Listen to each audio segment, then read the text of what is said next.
அல்லாஹ்வுடைய தூதர் முஹம்மது ரசூலுல்லாஹ் ஸல்லல்லாஹு அலைஹி வஸல்லம் அவர்கள் சொன்னார்கள், நான் இந்த உலகத்திலே ஒருவருக்கு சஜ்தா செய்யுமாறு ஒருவரை பணித்திருந்தால் கணவனுக்கு மனைவியை சஜ்தா செய்யுமாறு பணித்திருப்பேன். இதை விட என்ன வேண்டும்? முஹம்மது ரசூலுல்லாஹ் ஸல்லல்லாஹு அலைஹி வஸல்லம் அவருடைய இந்த வார்த்தையை விட என்ன வேண்டும்? பெண்களே, ஒருவருக்கு சஜ்தா செய்யுமாறு பணித்திருந்தால் மரியாதை நிமித்தமாக கணவனுக்கு சஜ்தா செய்யுமாறு என்னுடைய சமூகத்துடைய பெண்களை பணித்திருப்பேன். லா இலாஹ இல்லல்லாஹ். அல்லாஹ்வுடைய தூதர் ஸல்லல்லாஹு அலைஹி வஸல்லம் சொன்னார்கள், பெண்களே, சொர்க்கத்தின் எல்லா வாசலின் வழியாகவும் உங்களுடைய பெயர் அழைக்கப்பட வேண்டுமா? அல்லது அழைக்கப்படாமலேயே எந்த வாசலின் வழியாக நீங்கள் நுழைய வேண்டும் என்று ஆசைப்படுகிறீர்களோ அந்த வாசலின் வழியாக நீங்கள் நுழைய வேண்டுமா? கேளுங்கள். இதா ஸல்லத் இம்ரஅத்து ஹம்ஸஹா, எந்த ஒரு பெண் 5 நேர தொழுகையை தொழுகிறாளோ, வஸாமத் ஷஹ்ரஹா, ரமதான் மாதத்திலே நோன்பு வைக்கிறாளோ, வஹஃபிதத் ஃபர்ஜஹா, தன்னுடைய மர்மஸ்தானத்தை பாதுகாக்கிறாளோ, வஅதாஅத் ஸௌஜஹா, தன் கணவனுக்கு முற்றிலும் கட்டுப்படுகிறாளோ, அந்த பெண்ணுக்கு சொல்லப்படும் நாளை மறுமையில் சொர்க்கத்தின் எந்த வாசலின் வழியாக நுழைய வேண்டும் என்று நீங்கள் ஆசைப்படுகிறீர்களோ அந்த வாசலின் வழியாக நுழைந்து கொள்ளுங்கள். அல்லாஹ் அக்பர். வஅதாஅத் ஸௌஜஹா, கணவனுக்கு கட்டுப்படுதல் அதில் மிகப்பெரிய தன்மை. அல்லாஹ்வுடைய தூதர் ஸல்லல்லாஹு அலைஹி வஸல்லம் சொன்னார்கள், நரகத்தை பார்த்தேன், அல்லாஹ் அதிலிருந்து நம்மை பாதுகாப்பானாக, நம்முடைய குடும்பத்தார்களை பாதுகாப்பானாக, அதனுடைய காற்றை கூட சுவாசிக்காமல் அல்லாஹ் ரப்புல் ஆலமீன் நம்மை பாதுகாப்பானாக. நரகத்தை பார்த்தேன், அதில் அதிகமாக பெண்களை பார்த்தேன். ஏன் அல்லாஹ்வுடைய தூதரே? அன்சாரி பெண்கள் கேட்டார்கள், ஏன் அல்லாஹ்வுடைய தூதரே அதிகமாக சாப வார்த்தைகளை பயன்படுத்துவீர்கள், கணவனுக்கு மாறு செய்வீர்கள், கணவனுக்கு மாறு செய்வீர்கள்? அல்லாஹ்விற்கு இணை வைத்த காரணத்தால் அல்ல, கொடிய குற்றங்களை செய்த காரணத்தால் அல்ல, கணவனுக்கு மாறு செய்தால் நரகம். அல்லாஹ்வுடைய மார்க்கத்தில் ஒரு கணவனுக்கு கட்டுப்படுதல் எவ்வளவு அந்தஸ்தில் உள்ளது, எவ்வளவு அந்தஸ்தில் உள்ளது. அல்லாஹ் ரப்புல் ஆலமீன் நம்மை பாதுகாப்பானாக. அதுபோன்று கணவன் மனைவியுடைய கடமைகள், கணவனை முதலாவதாக அறிதல். கணவனுக்கு எது பிடிக்கும், எது பிடிக்காது, எதை என் கணவன் விரும்புவான், எதை விரும்ப மாட்டான், எது அவனுக்கு சந்தோஷம், எது அவனுக்கு கவலை, எதை பேசினால் எந்த நேரத்திலே பேசினால் திருப்தி அடைவான், எதை பேசினால் கோபப்படுவான் என்ற எல்லா கல்வியையும் அறிந்தால்தான் அந்த கணவனோடு உங்களால் வாழ முடியும். ஏனால் பெண்ணுடைய குணம் இயற்கையிலே பலகீனமானது, இயற்கையிலேயே பலகீனமானது. தன்னுடைய விருப்பப்படிதான் எல்லாம் நடக்க வேண்டும் என்று ஒரு பெண் விரும்புவாள். இல்ல மாஷா அல்லாஹ், அது அவருடைய இயற்கையான குணம். அதற்கு ஏற்றார் போல் ஒரு பெண் தன்னுடைய வாழ்க்கையை தன் கணவனுடைய திருப்திக்கும் அதிர்ப்திக்கும் மகிழ்ச்சிக்கும் கவலைக்கும் ஏற்ப மாற்றிக்கொண்டால் அவள்தான் இந்த உலகத்தில் உயரமான பெண், ஈமானோடு இருந்தால். அல்லாஹ் அப்படிப்பட்ட பெண்களாக எம்மை மாற்றுவானாக, என்னுடைய பெண்களையும் அல்லாஹ் மாற்றுவானாக. இரண்டாவது, எல்லா நேரமும் கணவனுக்கு காதலையும் அன்பையும் பாசத்தையும் வெளிப்படுத்திக் கொண்டே இருக்கு. ஆனால் இது ஆண்களுக்கும் பொருந்தும். ஒரு பெண் என்ன விரும்புவாள் தெரியுமா? எப்போது பார்த்தாலும் அந்த பெண்ணின் மீது பாசத்தை பொழிந்து கொண்டே இருக்க வேண்டும் என்பது என்று அந்த பெண் விரும்புவாள். அந்த பெண்ணுக்கு அவருடைய தேவை, அந்த பெண்ணுடைய செயல்களை நீங்கள் புகழ்ந்து கொண்டே இருக்க வேண்டும். ஒவ்வொரு முறை சமைக்கும் பொழுதும் உங்கள் மனைவி விரும்புவாள், இந்த சமையலை நீங்கள் நன்றாக இருக்க வேண்டும், நன்றாக இருக்கிறதம்மா என்று சொல்வதை. ஒவ்வொரு முறையும் தன்னை அலங்கரிக்கும் பொழுது அந்த பெண் விரும்புவாள், என்னை அழகு என்று என் கணவன் சொல்ல வேண்டும் என்று அந்த பெண் விரும்புவாள். ஒவ்வொரு முறையும் அந்த பெண்ணை நீங்கள் நேசித்தாலும், அதிகமான நேசத்தை வைத்தாலும் அதையெல்லாம் பார்க்க மாட்டால், அதை வாயால் மொழிய வேண்டும் என்று அந்த பெண் விரும்புவாள். அது அந்த பெண்ணுடைய இயற்கை குணம். அல்லாஹ் ரப்புல் ஆலமீன் அமைத்த உலக வாய்ப்பு அதுதான். அனுப்புங்கள், ஐ லவ் யூ என்று அனுப்புங்கள். தவறா? மனைவிக்கு ஐ லவ் யூ சொன்னால் தவறா? தவறா? தவறான பெண்களிடத்தில் ஐ லவ் யூ சொன்னால் தான் தவறு. வாட்ஸ்அப்புடைய சிம்பல்களுடைய ஹார்ட் துடிக்கக்கூடிய அந்த நிகழ்வுகளை எல்லாம் தவறான பெண்களுக்கு அனுப்பினால் தான் ஹராம். உங்கள் மனைவிக்கு அனுப்பினால் கஷ்டப்பட்டு சமைச்சு கொடுத்துட்டு சமைச்சிட்டு அவசரமா ஆபீஸ் கிளம்பி போயிட்டாரு கணவன். சமைச்சதை ஒன்னும் சொல்லலையேன்னு எதிர்பார்த்துட்டு அவன் ஆபீஸ் போய் சேர்ந்ததுக்கு பிறகு நிதானமா அஸ்ஸலாமு அலைக்கும் வரஹ்மத்துல்லாஹி வபரகாத்துஹு முழு சலாம சொல்லி அந்த அன்பை எதிர்பார்த்துட்டு இருப்பா. என்ன இப்பதான் வந்திருக்க, 1000 வேலை இருக்கு, அப்புறம் பேசுற. சரி மதியம் என்ன சமைப்போன்னு கேட்போம். அதான் சொல்லிட்டேன், அப்புறம் பேசுற, வேலை இருக்கு. லா இலாஹ இல்லல்லாஹ். ஒரு மனைவியுடைய உள்ளத்தை காயப்படுத்துகிறாய், அல்லாஹ் இதை பொருந்திக் கொள்வானா? உன்னுடைய அன்பை எதிர்பார்த்திருக்கிறாள், அன்பை எதிர்பார்க்காதவர்களுக்கு அன்பை கொடுக்கிறாய். அவ்வளவு கோபத்தில் இருந்தாலும் மேனேஜர் வந்துட்டா, சார் சொல்லுங்க சார், ஐ வில் டு, இப்ப முடிச்சிடறேன். லா இலாஹ இல்லல்லாஹ், லா இலாஹ இல்லல்லாஹ். யோசித்து பாருங்கள் மூமின்களே, இதுவெல்லாம் நம்முடைய வாழ்க்கையில் நடக்கக்கூடிய நிகழ்வுகள், நாம் இதில் பங்கு கொண்டிருக்கிறோம். அந்த மனைவியுடைய உள்ளம் நிறைந்து விட்டால் உங்கள் மீது அவள் அன்பை காட்ட மாட்டாளா, பாசத்தை காட்ட மாட்டாளா? அன்னைக்கு மதிய சாப்பாடு அவ்வளவு அறுமுகம், அவ்வளவு அற்புதமா இருக்கும். சொல்லி பாருங்க, கால சாப்பாடு இந்த மாதிரி நான் சாப்பிட்டது இல்லமா என் வாழ்க்கையில் சொல்லி மனைவி மதியம் அந்த சாப்பாட்டை எப்படி செய்வாங்க? காலையில போகும்போது இதெல்லாம் என்ன, ஒரு ஹோட்டல்ல போய் சாப்பிட்டு போயிருக்கலாம், நீங்க போனீங்க மதியம் உப்பு கூட இருக்காது. நைட்டு அவ்வளவு பசியில வருவீங்க, ஏதாவது குடும்பம்னு சொல்லி, அப்பதான் நமக்கு நோஞ்சி எல்லாம் முடிஞ்சு போய் கஷ்டப்பட்டு வருவோம். அப்போ அப்பாங்க பாருங்க, லா இலாஹ இல்லல்லாஹ், அல்லாஹ் ரப்புல் ஆலமீன் நம்மை பாதுகாப்பானாக. சதா நேரமும் அன்பையும் பாசத்தையும் இருவரும் பரிமாறிக்கொண்டே இருத்தல். மனைவி கணவனுக்கு கொடுத்தல், கணவன் மனைவிக்கு கொடுத்தல், இருவரும் அன்பையும் பாசத்தையும் வெளிப்படுத்திக் கொண்டே இருத்தல். சொல்லுங்கள், எவ்வளவு முறை வேண்டுமானால் சொல்லுங்கள். இப்போ போய் ஐ லவ் யூ அனுப்புவீங்கன்னா சந்தேகப்படுவாங்க. அதான் முதல்ல நம்ம கன்ஃபார்ம் பண்ணிக்கணும். வாயால சொல்லிட்டு அதுக்கப்புறம் வாட்ஸ்அப்ல அனுப்புங்க. வேற யாருக்கும் மாத்தி அனுப்பிட்டாங்கன்னு சொல்லி வேற மாதிரி சந்தேகம் வந்துடும். சொல்லி பல நாள் ஆச்சு, பல வருஷம் ஆச்சு இல்ல, எப்போ சொல்லியிருப்போம்? கல்யாணம் முடிக்கிறதுக்கு முன்னாடி பேசி வைக்கும் போது 1000 முறை போயிருக்கும். அந்த காலத்திலேயே டெலிகிராம்லையும் தந்தியிலையும். திருமணம் முடிச்சதுக்கு பிறகு அந்த வார்த்தை இருக்குதான்னு நமக்கு மறந்துடும். பலருக்கு இல்ல, மஷா அல்லாஹ், அல்லாஹ் பாதுகாத்தவர்களை தவிர. அல்லாஹ் நம்முடைய வாழ்க்கையை மகிழ்ச்சியாக ஆக்குவானாக. மூன்றாவது, கணவனுடைய முழு செல்வத்தையும் பாதுகாத்தல், கணவனுடைய முழு செல்வத்தையும் நிர்வகித்தல். ஒரு பெண் ஒரு குடும்பத்துடைய அரசு, ஒரு குடும்பத்தை நிர்வகிக்கக்கூடிய பெண். அந்த பெண் தன்னுடைய தகுதியை அறிந்து செயல்பட வேண்டும். அந்த கணவன் சம்பாதிப்பதை சரியான முறையில் செலவழித்து சரியான முறையில் கணக்கை அந்த குடும்பத்திலே அமைத்தல் அந்த பெண்ணுடைய திறமை. அப்படி செய்தால் அந்த கணவன் அந்த மனைவியை நம்புவான். நம்ம மனைவிமார்கள் எல்லாம் மஷா அல்லாஹ் பாதுகாத்தவர்களை தவிர, எப்படி எப்ப சம்பளம் ரேட்டு வரும், எப்ப நகை வாங்கலாம், எப்ப அந்த செலவை முடிக்கலாம் அப்படின்னு சொல்லி பல கடனை வச்சுட்டு தான் அடுத்த மாசத்தை நடத்த வைப்பாங்க. லா இலாஹ இல்லல்லாஹ். 25ஆம் தேதி சம்பளம் வாங்குவாரு, 26ஆம் தேதி என்ன செய்யறதுன்னு தெரியாம உட்கார்ந்து இருப்பாரு. இப்படி இருக்க கூடாது. அவருடைய முழு மாதத்தையும் எந்த சிரமமும் இல்லாமல் பொருளாதாரத்தில் ஆக்குதல், அவருக்கு கொடுக்கக்கூடிய வருமானத்தை வைத்து அது மனைவியுடைய திறமை, மனைவியுடைய வலிமை, அதை செயல்படுத்தினால் மகிழ்ச்சியான வாழ்க்கையாக அந்த மாதம் அமையும். நான்காவது, கணவனுடைய அனுமதி இல்லாமல் எந்த முடிவையும் எடுக்காமல் இருத்தல். ஒரு மனைவி ஒரு வாழ்க்கையில் ஒரு முடிவை எடுக்க வேண்டும் என்றால் அந்த இடத்திலே கணவனுடைய அனுமதி என்பது அல்லாஹ் ரப்புல் ஆலமீன் கடமையாக்கிய கடமை, ஃபர்தை தவிர. அல்லாஹ்வுடைய கடமைகள் சட்டங்களை தவிர மற்ற எல்லா விஷயங்களிலும் இந்த உலகத்திலே மனைவி ஒரு பெண் தேர்ந்தெடுக்க வேண்டிய முடிவின் தகுதியானவர் யார்? கணவன் தான். அல்லாஹ்வுடைய தூதர் ஸல்லல்லாஹு அலைஹி வஸல்லம் சொன்னார்கள், புகாரி ரஹிமஹுல்லாஹ் பதிவு செய்கிறார்கள், எந்த ஒரு பெண்ணுக்கும் தகுதி கிடையாது அந்த கணவன் நிலையாக இருக்கும் பொழுது நோன்பு வைப்பதற்கு. நோன்பு வைப்பதற்கு கணவன் நிலையாக இருந்தால் அந்த கணவனின் அனுமதி இல்லாமல் நஃபிலான நோன்பை அல்லாஹ்விற்கு நோற்பதற்கு அனுமதி கிடையாது. என்ன வேண்டும் இதை விட? ஒரு நோன்பு அல்லாஹ்விற்கு செய்ய வேண்டிய நன்மை நஃபில். இந்த நஃபிலை செய்யக்கூடாது கணவனுடைய அனுமதி இல்லாமல். ஒரு இபாதத்தில் அல்லாஹ்வுடைய மார்க்கம் நிபந்தனைகளை கொடுத்திருந்தால் அவருடைய சுய பிரச்சனைகள், சொந்த பிரச்சனைகள், சொந்த முடிவுகளுக்கு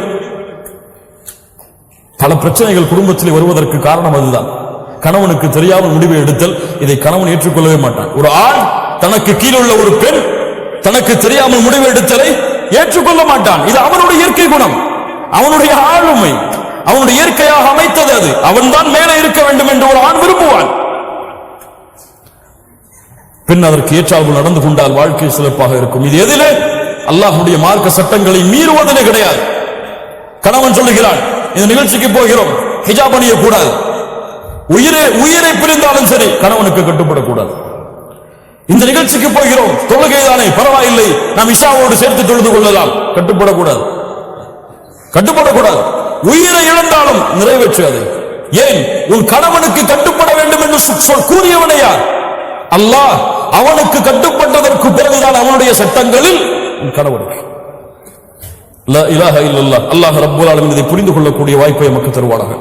ஐந்தாவது, கணவனுடைய மரியாதையை, கண்ணியத்தை அவர் இருக்கும் பொழுதும் இல்லாத நிலையிலும் கடைபிடித்தல், காத்தல்.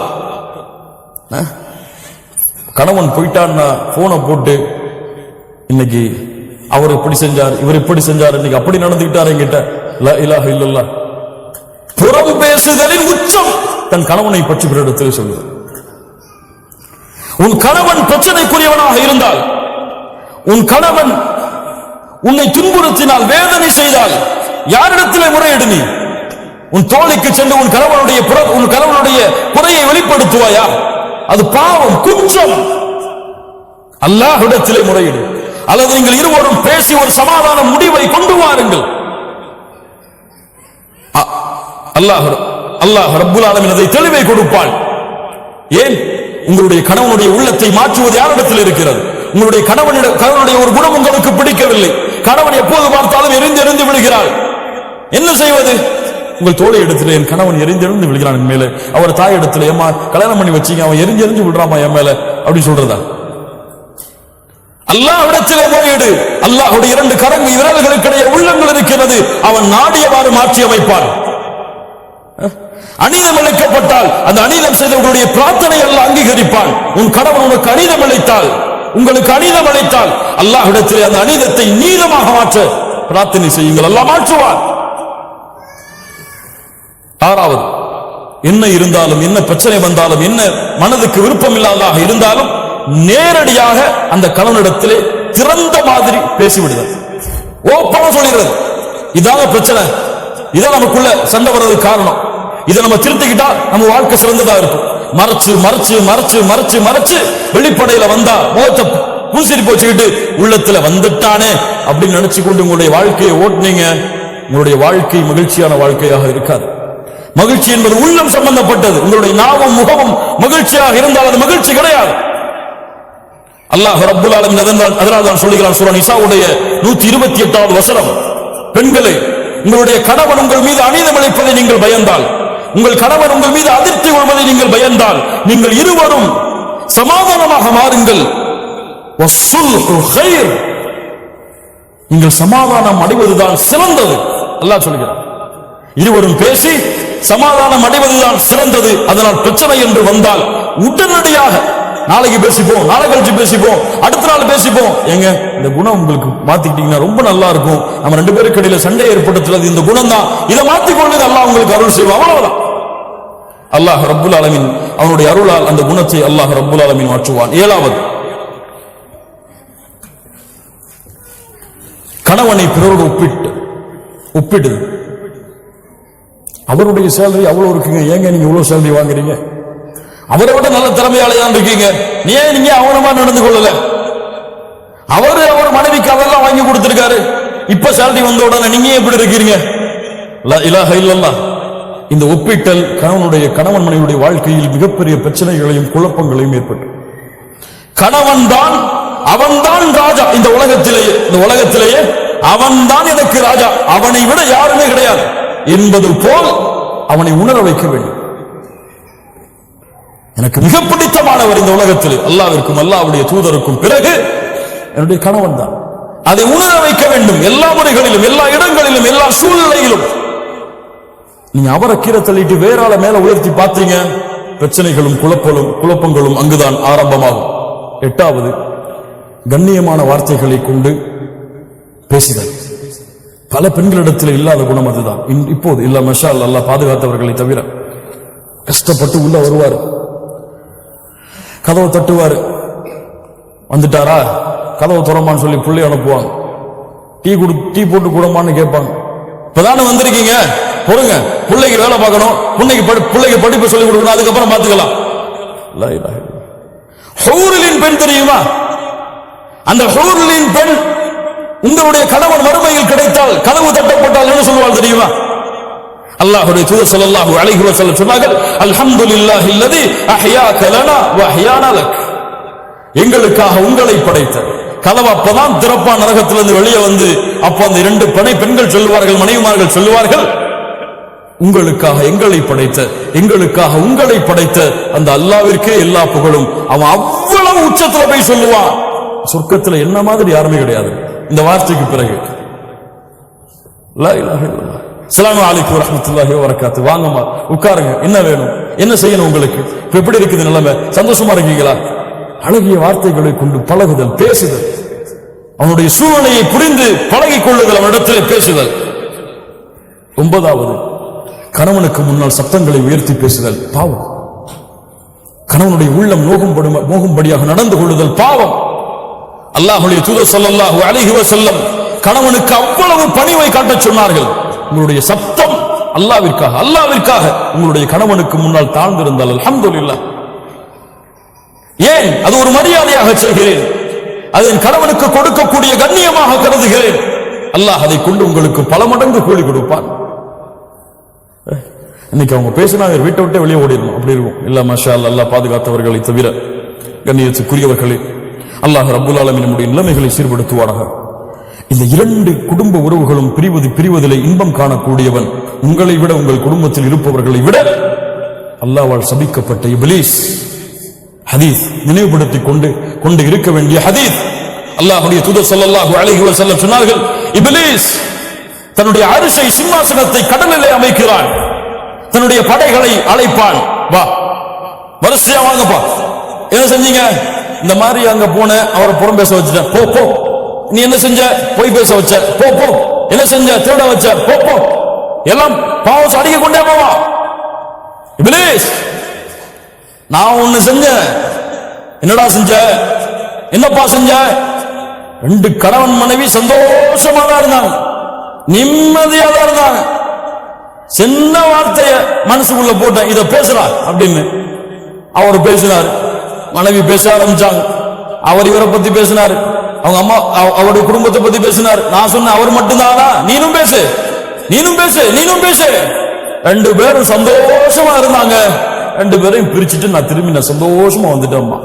சைத்தான் இறங்கி, வாடா வாடா வாடா, உன்னைத்தான் எதிர்பார்த்துட்டு இருந்தேன் சொல்லி, நீதான் நிஅம, நீதான் சிறந்தவன், உயர்ந்தவன் என்று அழைத்துக் கொள்வான். வேறு சில ஹதீஸ்களில் தனக்கு பக்கத்திலே அமர வைத்துக் கொள்வான்.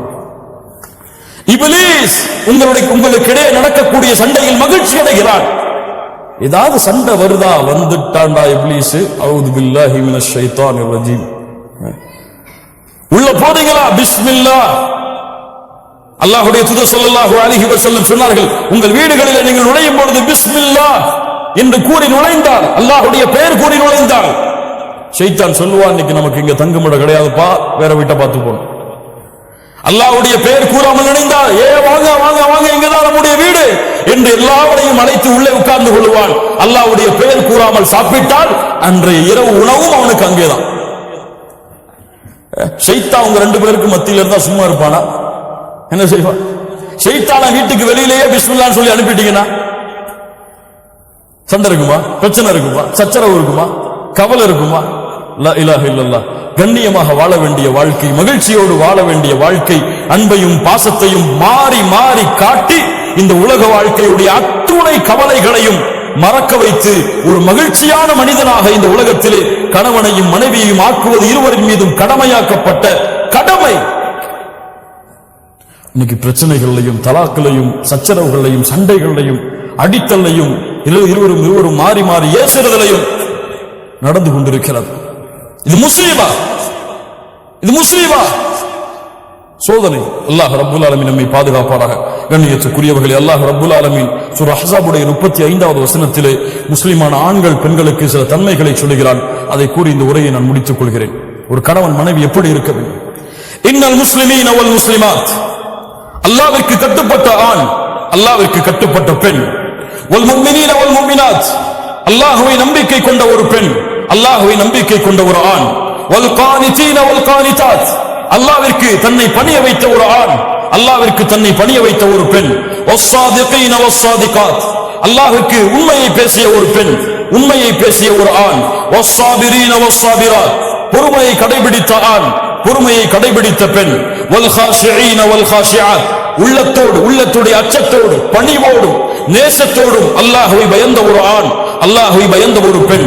வல் முத்தஸத்திகீன வல் முத்தஸத்திகாத், அல்லாஹ்வுடைய பாதையில் செலவு செய்த ஒரு ஆண், அல்லாஹ்வுடைய பாதையில் செலவு செய்த ஒரு பெண். வஸ்ஸாயிமீன வஸ்ஸாயிமாத், அல்லாஹ்வுடைய பாதையில் நோன்பை நோற்ற ஒரு ஆண், அல்லாஹ்வுடைய பாதையில் நோன்பை நோற்ற ஒரு பெண்.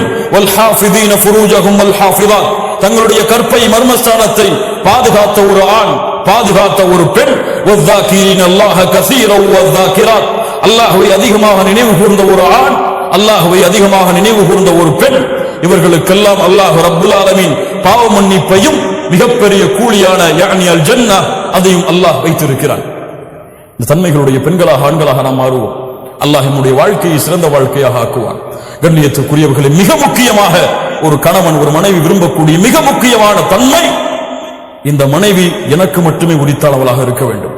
இவள் சொல், இவள் அழகு, இவள் உரிமை, இவளுடைய கண்ணியம், இவள் கொடுக்கக்கூடிய மரியாதை எனக்கு மட்டுமே கணவன் விரும்புவான், மனைவி விரும்புவாள். இந்த கணவன் எனக்கு மட்டுமே, இவன் பேச்சு, இவன் நடை, இவனுடைய உடை, இவனுடைய கண்ணியம், இவனுடைய மரியாதை, பாசம், நேசம் எனக்கு மட்டுமே. இரு உறவுகளும் அல்லாஹ்வை பயந்து அல்லாஹ்வை அஞ்சிக் கொண்டு தூய்மையாக இந்த உலகத்திலே வாழ்ந்தால், அல்லாஹ்வை பயந்து இந்த உலகத்திலே தன் உலகத்திலே அழகு என்பது யாரும் இல்லை என் மனைவியை தவிர, அழகன் என்பவன் யாரும் இல்லை என்னுடைய கணவனை தவிர, இந்த உலகத்திலே எனக்கு தகுதியானவன், அவன் எதில் குறைந்திருந்தாலும் என்னிடத்திலே மேன்மையானவன் அவனை தவிர யாரும் இல்லை என் கணவன் என்று இரண்டு உறவுகளையும் புரிந்து இந்த பூமியிலே வாழ்ந்தால் மகிழ்ச்சியான வாழ்க்கையை அல்லாஹ் ஏற்படுத்துவான். மகிழ்ச்சியான வாழ்க்கையை நாம் ஏற்படுத்த முடியாது, மகிழ்ச்சியான வாழ்க்கையை நாம் உருவாக்க முடியாது. நாம் முயற்சிக்கலாம், அந்த முயற்சியை நிறைவேற்றுபவன் அல்லாஹ். அல்லாஹ்விடத்திலே அதற்காக பிரார்த்தனை செய்யுங்கள். செய்த பாவங்களுக்கும் குற்றங்களுக்கும் இருவரும் செய்த உறவுகளிலே செய்த நோவினைகளுக்கும் குறைகளுக்கும் அல்லாஹ்விடத்திலே தௌபா செய்து, யா அல்லாஹ் எங்களுடைய வாழ்க்கை மகிழ்ச்சியான வாழ்க்கையாக ஆக்குவாயாக.